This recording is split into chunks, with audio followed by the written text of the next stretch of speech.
Franck Ferrand nous parle de son nouveau livre. Vous aimez Au cœur de l'histoire sur Europe 1, alors ce message est pour vous. Parmi les grands récits de l'émission, j'ai choisi mes préférés et j'en ai fait un livre.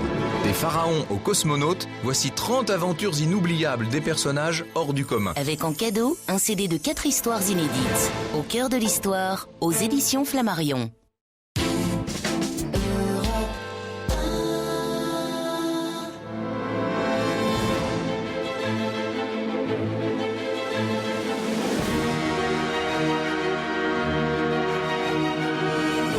De 13h à 14h sur Europe 1, au cœur de l'histoire. Franck Ferrand. Franck Ferrand qui n'est pas à mes côtés au studio Coluche d'Europe 1 aujourd'hui puisqu'il poursuit ses pérégrinations pour vous proposer des émissions exceptionnelles. Bonjour Franck. Bonjour Julia, bonjour à tous. Nous ne sommes peut-être qu'à quelques encablures du studio de la rue François 1er, mais je vous assure qu'ici nous avons l'impression d'être en Russie. Je suis devant la cathédrale russe de la rue Daru, donc à Paris, tout près de la place des Ternes. Et j'ai sous les yeux ces pyramides de pierre surmontées de flèches. On parle de structure à Chatior en Russie, de cette cathédrale Saint-Alexandre Nevski, spectaculaires flèches surmontées. Vous savez qu'elles sont de style néo-byzantin, on peut même dire byzantino-moscovite, et elles sont surmontées de bulbes dorés, de croix orthodoxes. On se croirait presque à Kolomenskoye. Vous avez remarqué, Julia, que nous sommes aujourd'hui vendredi 13, mais surtout nous sommes le 13 janvier. Or, le 13 janvier, c'est le jour du Nouvel An russe. Alors, les Russes d'aujourd'hui appellent ça le Vieux Nouvel An, car depuis 1918, ils ont adopté pour les affaires civiles le calendrier grégorien, celui qui a été décidé en 1582 par le pape Grégoire XIII. Mais il y a toujours, bien entendu, l'ancien calendrier. Il y a 13 jours de décalage entre ces deux calendriers, ce qui veut dire qu'à Moscou, par exemple, on fête 2 fois le Nouvel An, le 1er janvier et le 13. L'Église orthodoxe russe, elle, a conservé ce calendrier julien du nom de Jules César, qui l'avait imposé très tôt, dès 46 avant notre ère. Et l'on peut dire que c'est aujourd'hui, dans cette cathédrale russe de Paris, c'est le premier jour de l'année. Alors pendant qu'on prépare le saumon, les blinis, le caviar et les flots de vodka, je vous propose de pousser les portes de cette incroyable église russe en plein Paris, une église qui a été construite ici en 1861, qui vient donc de célébrer, et faites le compte, c'est 150 ans. Un haut lieu qui a toujours fasciné les Parisiens. Je pense à Zola, Cocteau, à Picasso et à Troya, bien sûr. Les deux derniers se sont mariés ici. Picasso en 1918 et Troya en 1939. Tout le quartier de la rue de la Neva, de la rue Pierre-le-Grand, tout ce quartier s'est un peu mis aux couleurs de la Russie. C'est dire si nous avons de bonnes raisons d'être là aujourd'hui. Bonjour Michel Sologoub, vous êtes le secrétaire du Conseil de l'Archevêché. C'est vous qui nous recevez aujourd'hui dans cet endroit tout à fait extraordinaire que les Parisiens connaissent finalement relativement mal. Et c'est un lieu qui a été très fêté, si je puis dire, avant la guerre et qui aujourd'hui est un peu moins connu.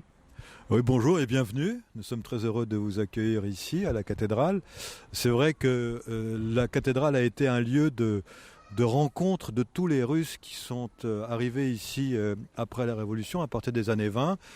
C'était le seul lieu de culte à Paris pendant un certain temps, si bien que les jours de Pâques, il y avait tout le quartier était submergé de personnes qui étaient là. Et tout le monde connaissait la cathédrale russe et tous ceux qui venaient ici dans ce quartier à Paris. Alors, quelle est encore aujourd'hui la signification pour les Russes et aussi pour les Russes qui vivent ici, en France et à Paris, de ce nouvel an du 13 janvier ? Écoutez, là c'est un petit peu folklorique, il faut quand même bien le dire. Aujourd'hui, c'est une signification purement civile, il n'y a rien de religieux là-dedans. Le Nouvel An russe montre aussi que cette histoire de calendrier est importante, parce que on dit toujours le Noël russe c'est le 7 janvier. Oui. En fait, les orthodoxes russes, comme tous les chrétiens du monde entier, célèbrent Noël le 25 décembre. Pour eux, le 25 décembre. La seule question, c'est de savoir quand est le 25 décembre. C'est ça la question. Vous allez me dire que le 25 décembre est le 7 janvier. On veut bien l'admettre. C'est le 7 janvier au 19e et au 20e siècle. Mais je signale qu'au 19e, c'était le 6 Et au 22e, ce sera le 8. Nous n'y serons plus là, mais enfin, ce sera bon. Donc, ça change certains siècles, disons, hein, pour être bref, disons. Ce qui est bien pratique avec ce 13 janvier, c'est que c'est un moyen pour les Occidentaux en général et les Français en particulier de fêter les Russes et la Russie. C'est ce que nous faisons, nous, ici, devant cette cathédrale Saint-Alexandre Nevski de la rue Daru à Paris. Si vous voulez bien nous accorder quelques secondes, Julia, nous allons tout de suite descendre dans l'église basse qui se trouve sous la cathédrale elle-même, une sorte de crypte dont vous allez voir qu'elle est encore plus moscovite que l'architecture extérieure des lieux.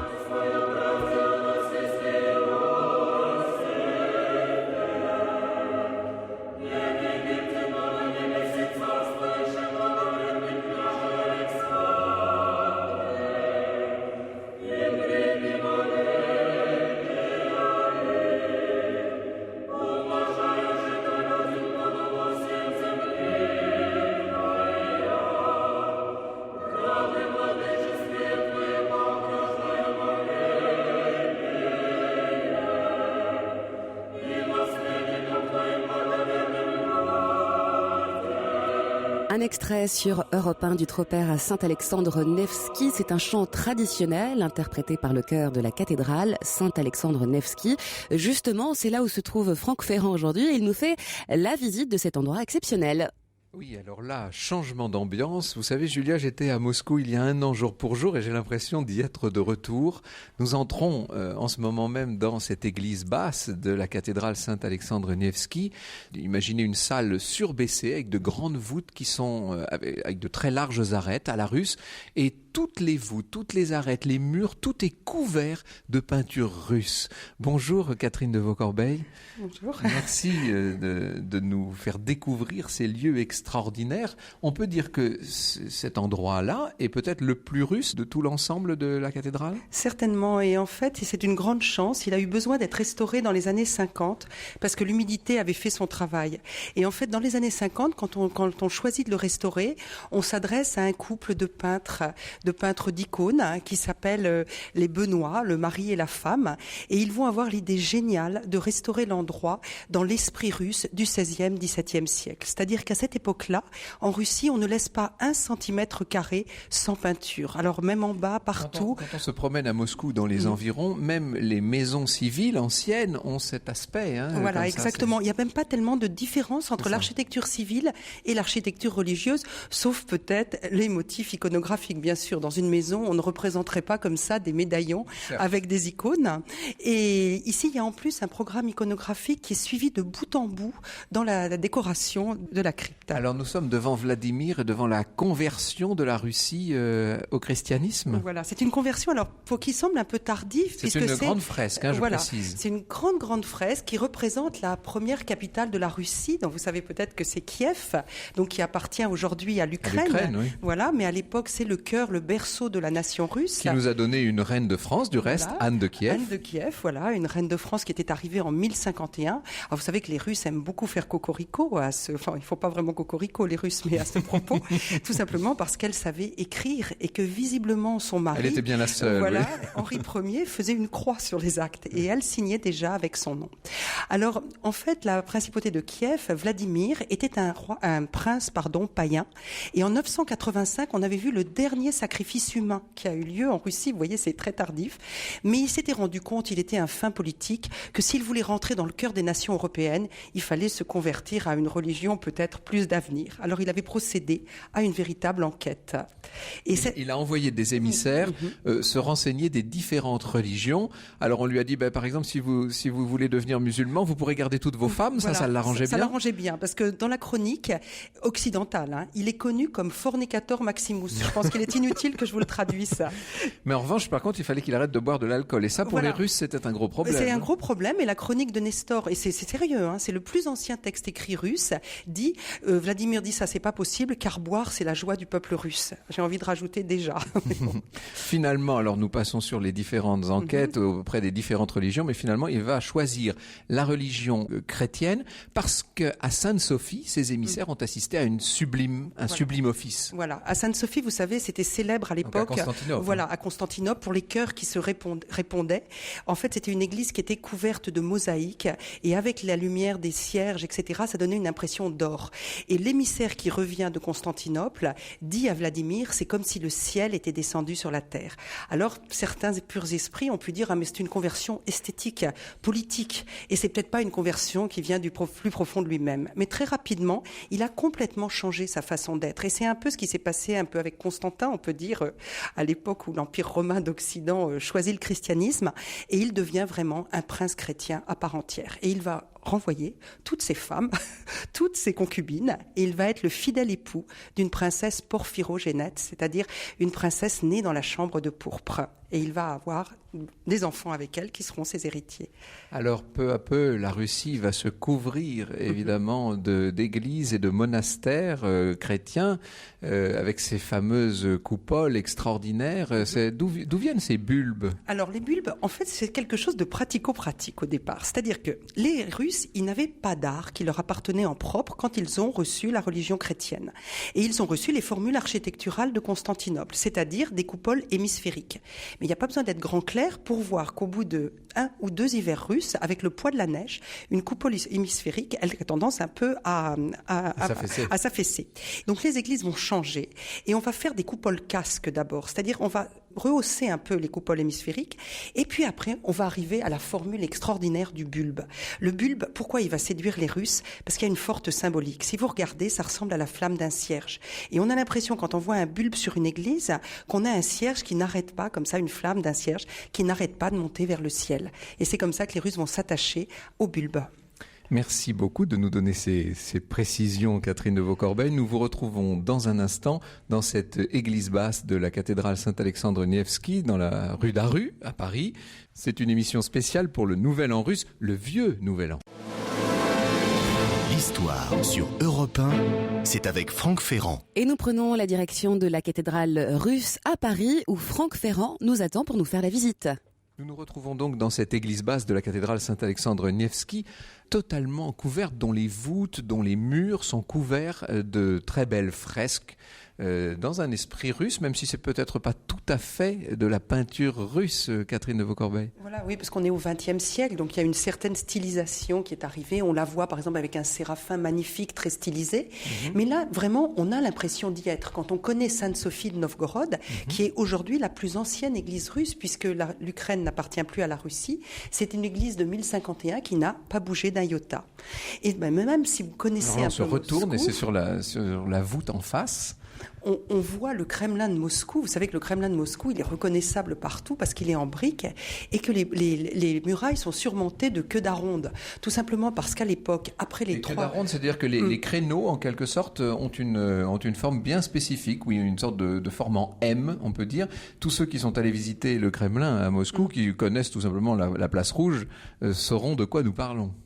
Et c'est dû au fait que ça a été fait par des architectes lombards à l'époque du tsar Ivan III. Donc c'est assez amusant de voir sous le ciel de Russie quelque chose qui se pratiquait dans l'Italie du Nord. Et là, ce Kremlin qui était une véritable citadelle religieuse en quelque sorte, voilà, couverte de bulbes. Avec toutes les plus grandes églises qui jouent un rôle fondamental dans l'histoire russe et puis aussi dans l'histoire des tsars, puisqu'il y a l'église où ils sont baptisés, l'église où ils sont enterrés, etc. Donc c'est vraiment très très lié à toute l'histoire de la Russie. Quand on se promène en Russie, et notamment du côté de Saint-Pétersbourg évidemment, il y a aussi une architecture plus classique, plus européenne, qui est celle de l'époque des tsarines Elisabeth, Catherine, etc., qui était une architecture quasiment italo-française, voilà, on peut dire. Très, très, très, très inspirée, il faut bien le dire, par ce qui se faisait en Europe occidentale.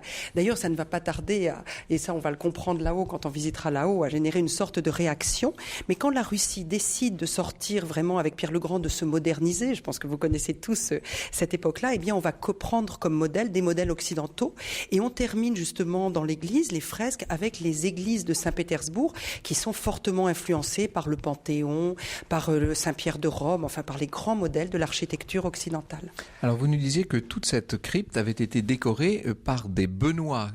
Qui exactement Alors, par les neveux d'un Benoît très célèbre qui était Alexandre Benoît et qui avait collaboré au ballet russe de Diaghilev. Bien sûr. Mais les Benoît, c'est une famille, vous voyez que ça se fleure pas tellement russe comme nom, c'est Benoît avec un S au bout, et ce sont des Français qui sont venus en Russie à la fin du XVIIIe siècle. C'est-à-dire qu'en fait, oui, j'ai là la notice, si je puis dire, Louis-Jules Benoît travaillait avant la Révolution pour le duc de Montmorency, Et lorsque le duc de Montmorency est parti en exil au moment de la Terreur, comme l'ont fait tant d'aristocrates français, eh bien, Louis-Jules a suivi. Il s'est installé à Saint-Pétersbourg et il est devenu assez rapidement le maître de bouche, entendez, le chef cuisinier de la tsarienne mère Maria Fyodorovna, qui était la veuve du tsar Paul Ier. Alors c'est ce Benoît-là, ce Louis-Jules, qui s'est marié, il a eu 18 enfants, et à la génération suivante, on trouve un certain Louis Benoît qui avait épousé l'héritière d'une riche famille de commerçants de la ville d'Astrakhan.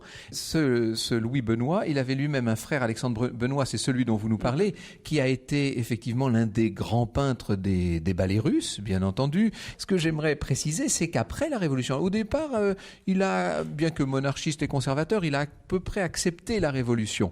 Il a même travaillé pour le nouveau théâtre révolutionnaire, on appelait ça le théâtre dramatique de Pétrograd. Il va faire des décors jusqu'en 1923, mais au moment où il apprend que Lénine l'aurait pressenti pour les fonctions de commissaire du peuple à la culture, là il se dit que ça va quand même un peu loin. Il rentre avec sa femme à Paris, et l'on peut donc dire que 130 ans plus tard, ce descendant du premier de Louis-Jules Benoît, eh bien, va à son tour fuir une révolution qui le ramène au pays de ses ancêtres. Voilà, et il n'est pas le seul, c'est arrivé à de nombreuses familles. Vous savez, beaucoup de familles françaises sont parties en Russie au moment de l'émigration, et quand Napoléon a permis aux émigrés de revenir, leur a dit qu'ils pouvaient revenir, beaucoup se sentaient tellement bien en Russie qu'ils y sont restés. Le duc de Richelieu, c'est celui qui a construit la ville d'Odessa, il n'avait aucune envie de revenir. Napoléon a insisté pendant des années pour qu'il accepte de revenir en France. Alors ces gens qui sont restés, ils sont devenus plus russes que russes, parce que quand on regarde les Benoît, ont des alliances avec les plus grandes familles russes, et ils ont vécu un deuxième traumatisme en 1917. Alors, dans un instant, nous allons bien sûr parler de cette immigration russe. Nous allons parler de ce qu'on appelait les Russes blancs, qui ont tellement marqué la vie et la vie culturelle française entre 1917-18 et la dernière guerre mondiale. J'aimerais juste, avant que nous ne quittions ce lieu magique, Catherine de Vaucorbeil, que vous nous parliez de cette iconostase. D'abord, expliquons à nos auditeurs ce qu'est l'iconostase dans une église russe, dans une église orthodoxe. Dans toute église orthodoxe, en fait, les fidèles n'ont pas accès à la partie où se tient le clergé et à la partie où ont lieu les saints mystères. Vous voyez, c'est pas qu'ils sont exclus, parce qu'on présente souvent ça comme une muraille infranchissable. Pas du tout, parce qu'il y a des portes royales et des portes diaconales qui s'ouvrent à certains moments de l'office. Mais au moment les plus solennels de l'office, les fidèles ne sont pas amenés à regarder les saints mystères. Et cette iconostase, elle est toujours décorée d'icônes. Mais les icônes, normalement, par exemple, là, ici, sur les portes royales... Là, ça fait pas très icône, ce qu'on a sous les yeux. Voilà, parce qu'en fait, on est dans une église du 19e siècle, il faut pas l'oublier. Et donc, ce sont des églises qui ont été peintes à une époque où les Russes n'étaient pas revenus à la pureté de l'icône. Alors, cette iconostase que nous avons sous les yeux est un vestige, ce que les architectes appellent un remploi, puisqu'on trouvait ce monument de bois, si je puis dire, autrefois rue de Berry, dans ce qui a été la première chapelle orthodoxe des Russes de Paris. Voilà, parce qu'il y a eu des petites chapelles itinérantes, mais la première vraiment bien installée était rue de Berry. Alors ce qui est très amusant, c'est que nous, la rue de Berry nous semble un quartier chiquissime. À l'époque, c'est pas du tout un quartier très recherché, c'est un quartier qui est limite dangereux parce qu'il est à la limite du bois. Et le soir, à la fin des offices, le père Vassiliev, dont on parlera tout à l'heure, se lamente parce qu'il y a les belles de nuit qui commencent à prendre position quand les paroissiens sortent de l'église. Ça fait tout de même pas très, très, très chic.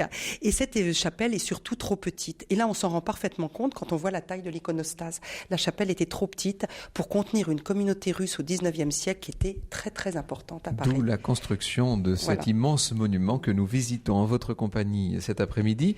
Nous allons entrer dans quelques instants dans la cathédrale elle-même, donc dans l'église haute qui est juste au-dessus de nos têtes.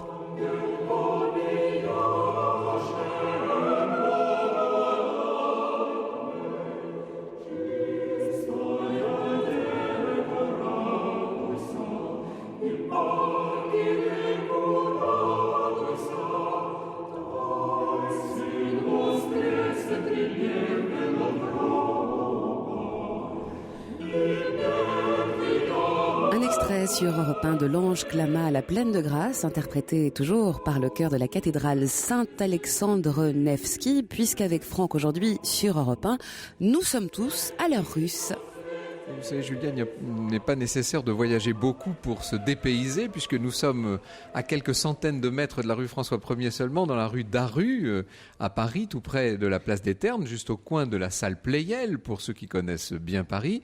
Et je peux vous dire que nous sommes totalement dépaysés dans cette salle paroissiale de la cathédrale Saint-Alexandre Nevski. Nous avons vraiment l'impression là d'être en Russie. C'est le moment, je crois, de rendre hommage à Guy Fontaine, qui m'avait envoyé un message par mail le 14 septembre dernier. Vous voyez que ça commence à remonter un peu. Et il me disait, puis-je me permettre une suggestion de sujet? Certes, c'est un peu particulier, mais il y a matière. On vient de fêter le 150e anniversaire de la cathédrale Saint-Alexandre Nevski. Elle a été le centre d'une vie intense, notamment liée à l'immigration russe. Eh bien, merci beaucoup, Guy, de cette suggestion. Vous voyez que nous l'avons suivi. Nous avons mis le temps, mais nous l'avons suivi. Et nous profitons bien sûr de ce 13 janvier, qui est la date du vieux Nouvel An russe, pour consacrer à la Russie cette page spéciale. Et nous sommes en compagnie d'Alexandre Jevakov, qui a écrit il y a 3 ou 4 ans maintenant un très beau livre chez Talandier qui s'appelle Les Russes blancs. Alors d'où vient déjà cette appellation, Alexandre Jevakov? Pourquoi les Russes blancs, pour désigner tous ces citoyens russes qui affluaient au moment de la révolution bolchevique, qui affluaient en Occident et notamment en France? Bonjour, les Russes blancs, naturellement par opposition Russes rouges. Bien sûr. Voilà, le rouge étant la couleur de la gauche, de l'extrême gauche et donc du bolchevisme. Mais avant, culturellement, il ne faut pas oublier que le rouge est la couleur qui, dans la tradition russe, est la couleur de la fête. Et d'où la place rouge, qui fut rouge avant les bolcheviks. Et oui, la notion de rouge est associée à la noblesse en Russie. Hein.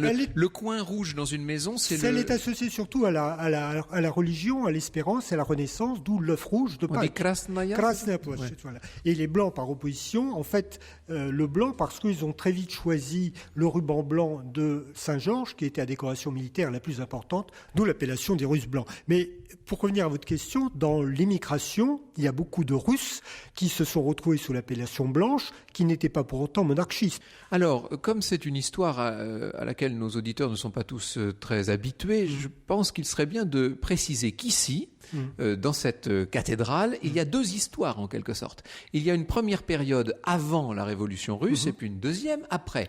De 1861 à 1917, nous sommes quand même bien là en présence d'un véritable foyer culturel russe. C'est un lieu, c'est un peu la cathédrale des Grands-Ducs. Enfin, c'est pas une cathédrale à l'époque, mais c'est l'église des Grands-Ducs. À l'époque, c'est l'église des Russes de Paris, des Russes permanents ou des Russes de passage, qui sont effectivement de plus en plus nombreux au fur et à mesure qu'on se rapproche de la fin du 19e siècle. Et ensuite, il y a une rupture avec l'émigration. À partir de 17 et surtout de début des années 20, l'Église devient de plus en plus le cœur de l'immigration avec une renaissance religieuse, une renaissance théologique. Et puis, c'est un rendez-vous d'immigration, c'est-à-dire que c'est quelque chose qui ramène le souvenir de la terre russe, de la patrie, qui est éloignée. À cette époque-là, au début des années 20, l'immigration croit encore au retour et donc à la victoire contre les bolcheviks. En 1924, le gouvernement français reconnaît l'URSS, donc on sent déjà que les choses deviennent plus difficiles. Mais encore, on peut encore y croire. On peut y croire jusqu'aux années 30 et jusqu'à la Deuxième Guerre mondiale. C'est véritablement à partir de la Deuxième Guerre mondiale et du triomphe soviétique et du rôle de l'URSS et de l'armée rouge dans le triomphe des Alliés que les Russes blancs comprennent que la terre russe telle qu'ils l'ont connue et telle qu'ont connu leurs ancêtres est définitivement perdue. Alors pardonnez-moi de sacrifier à l'image d'Épinal ou peut-être à une certaine facilité, mais quand on dit Russe blanc, on pense tout de suite au grand-duc devenu chauffeur de taxi. Hein, oui, vous avez à la fois raison et tort. Il n'y a eu aucun grand-duc qui fut chauffeur de taxi pour la simple et bonne raison que beaucoup de grands-ducs ont été fusillés, exécutés, martyrisés par les bolcheviks. Il en restait très très peu. Et de fait, il y a eu relativement peu de chauffeurs de taxi. Symboliquement, ils ont joué un rôle très très important.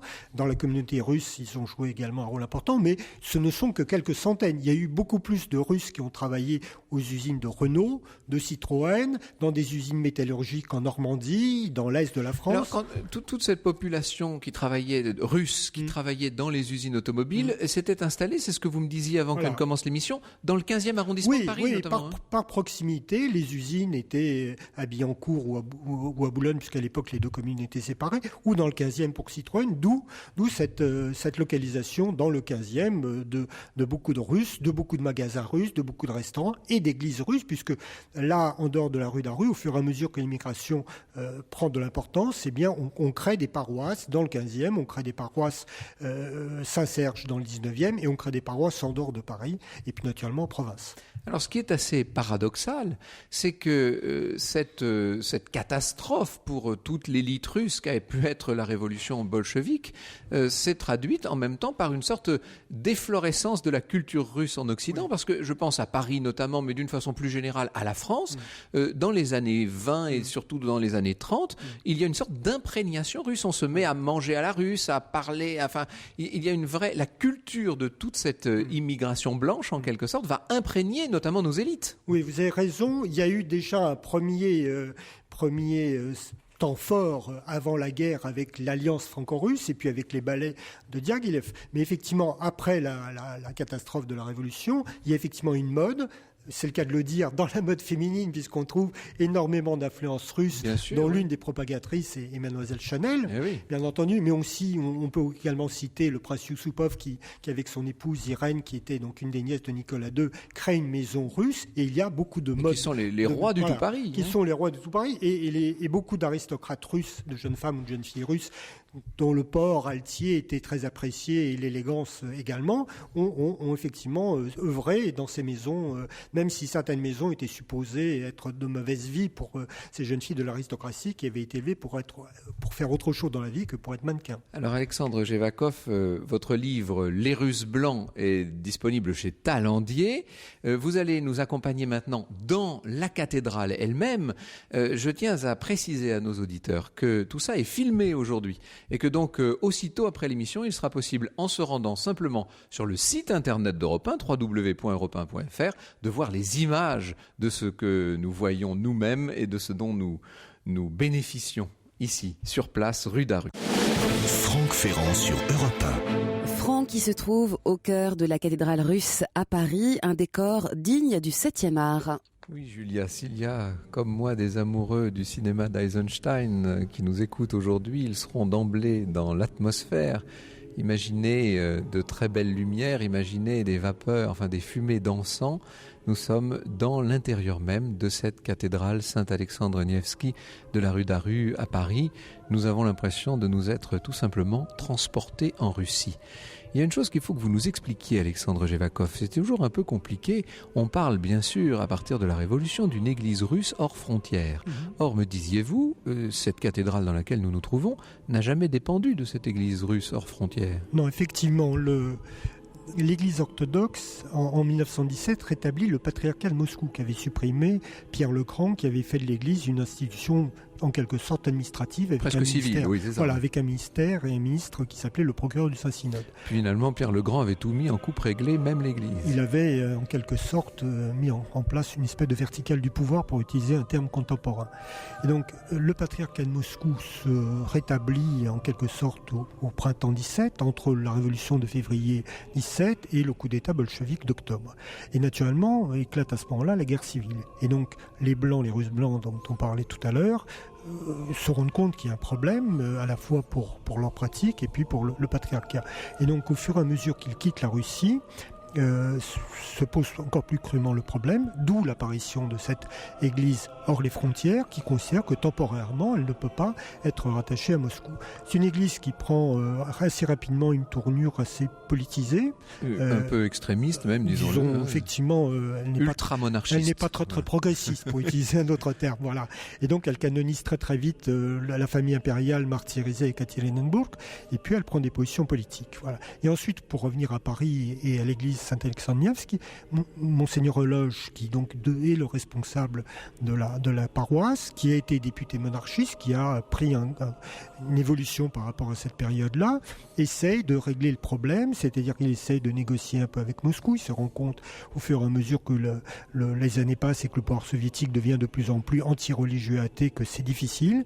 Et donc, à la fin des années 20, il demande au patriarcat de Constantinople d'être rattaché à ce patriarcat, ce qui est accepté accepté, et ce qui fait que la rue d'Aru donc est aujourd'hui rattachée au patriarcat de Constantinople. Actuellement encore. Il n'y a pas de retour à Moscou, si je puis dire. Il y a eu un certain nombre d'hypothèses, des étapes, des épisodes, mais l'église de la rue d'Aru, la cathédrale, puisque c'est une cathédrale depuis les années 60, est bien rattachée au patriarcat de Constantinople. Est-ce qu'on peut dire, Catherine de Vaucorbeil, est-ce qu'on peut dire que cette église est tout à fait typique, est tout à fait archétypale de ce qu'on peut trouver en Russie, ou est-ce qu'elle présente des particularités ? Elle est tout à fait typique de ce qu'on trouve en Russie dans la deuxième moitié du 19e siècle. Je vous ai dit tout à l'heure qu'il y avait une tendance à copier l'Occident à partir du règne de Pierre le Grand. Et en fait, les Russes vont se reprendre 150 ans après, dans la deuxième moitié du 19e siècle. Ils vont opérer en matière artistique un véritable retour aux sources nationales. Alors on va envoyer des étudiants en histoire de l'art, copier les monuments byzantins. Ils vont revenir avec des carnets de croquis. Et par exemple, en ce qui concerne cette cathédrale qui a été, vous l'avez dit tout à l'heure, construite en 1861. On est en plein dans cette période de retour aux sources nationales.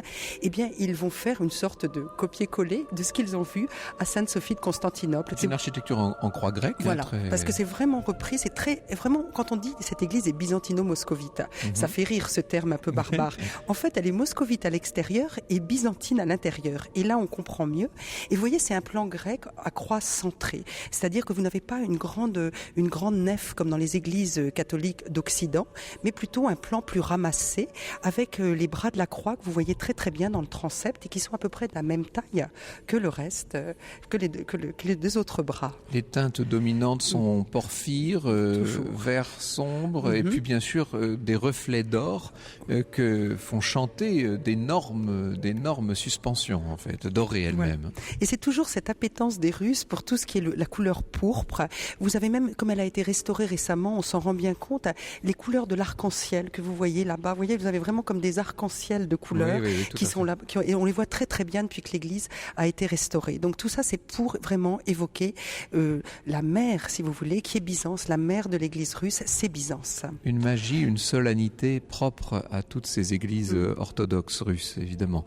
Et puis quelques très belles œuvres d'art. Voilà. Alors, on avait la chance, au moment du chantier de l'église Saint-Alexandre Nevski, d'avoir un excellent peintre qui vivait à l'année à Paris.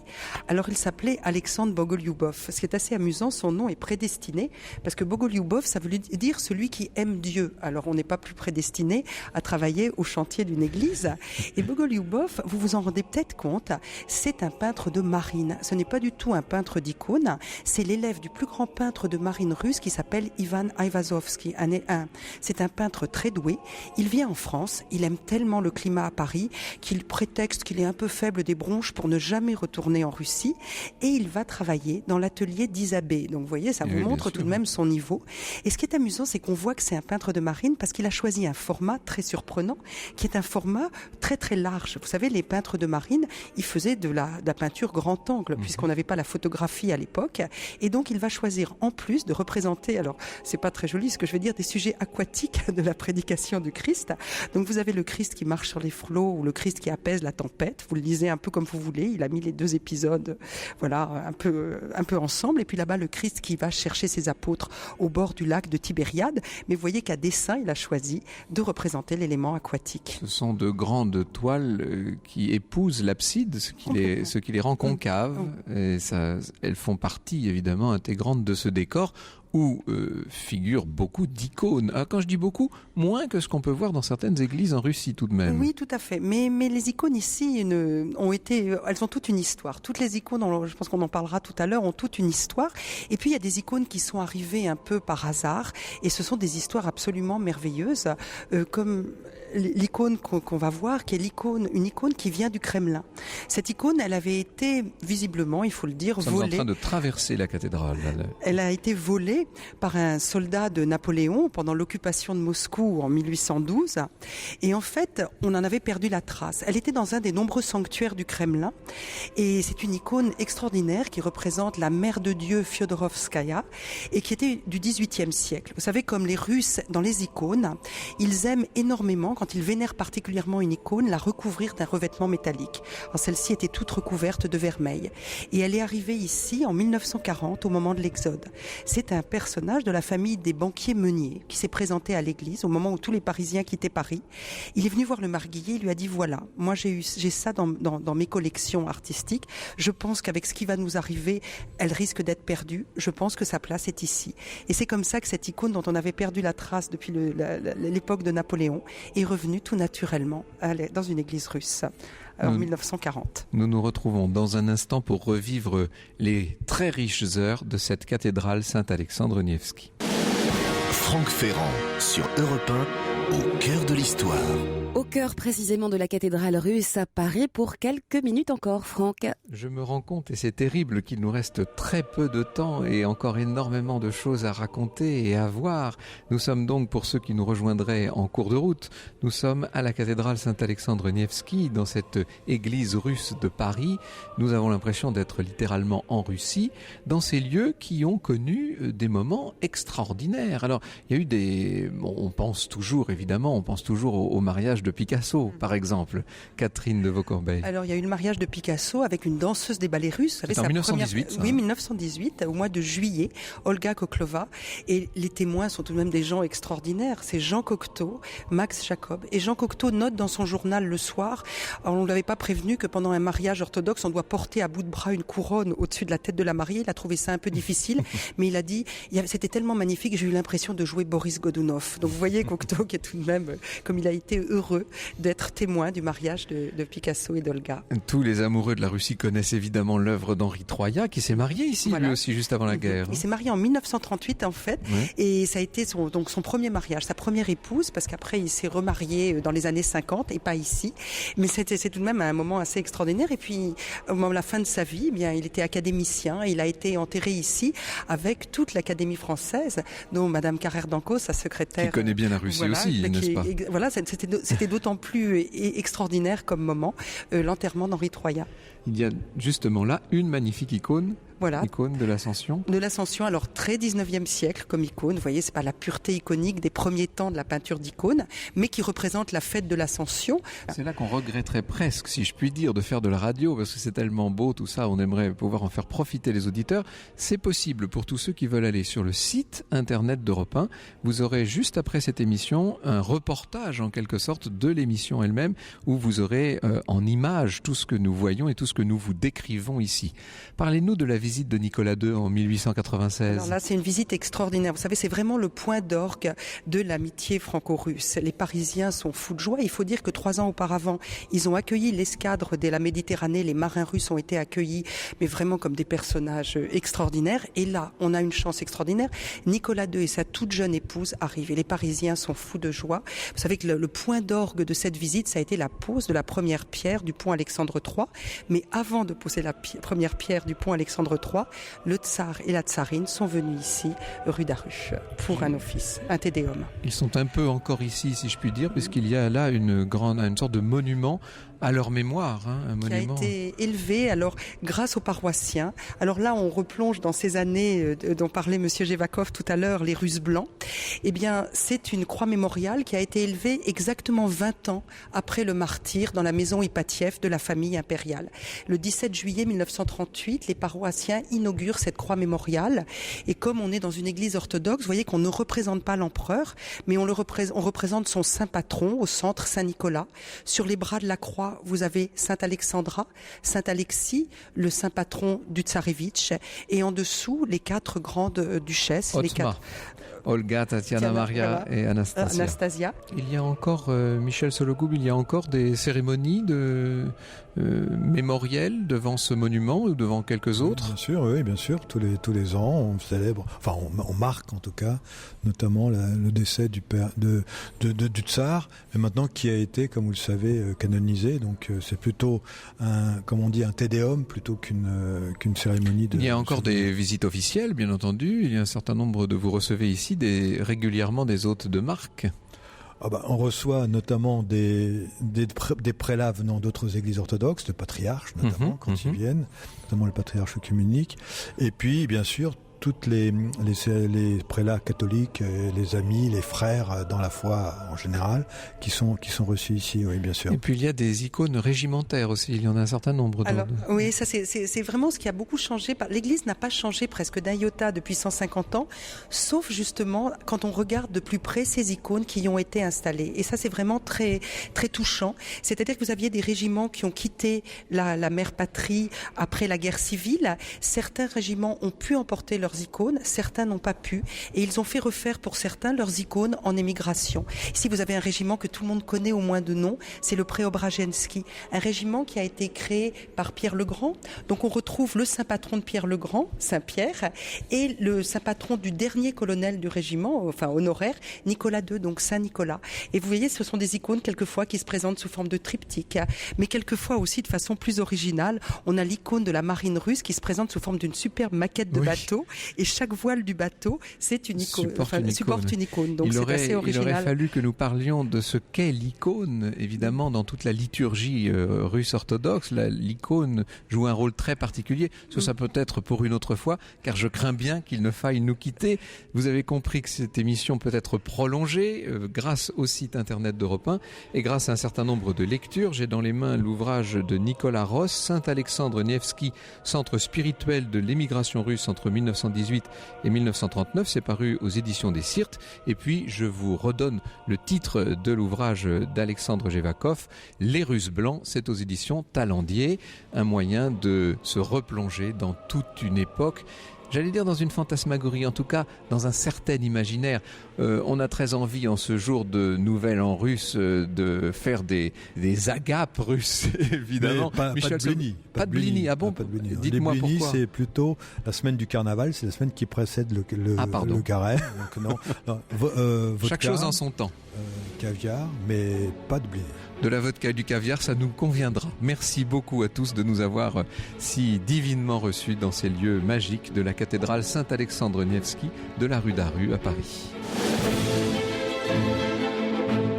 Bonjour Elena Morna. Bonjour Franck, bonjour à tous. Alors aujourd'hui, ça va être une émission qui va vous plaire, je pense, à vous tous, chers auditeurs, puisque grâce à nos experts, nous allons vous permettre de faire des économies. Oui, quand je dis des économies, ce sont des vrais, c'est pas des petits centimes. Des économies sur tout votre budget habillement, sur tout votre budget alimentation, voire le transport si on a le temps, mais ne vous inquiétez pas, si on n'arrive pas, on se rattrapera vendredi prochain avec Ignace Manca de Dossier Familial et Isabelle Quenin. Franck Ferrand nous parle de son nouveau livre. Vous aimez Au cœur de l'histoire sur Europe 1, alors ce message est pour vous.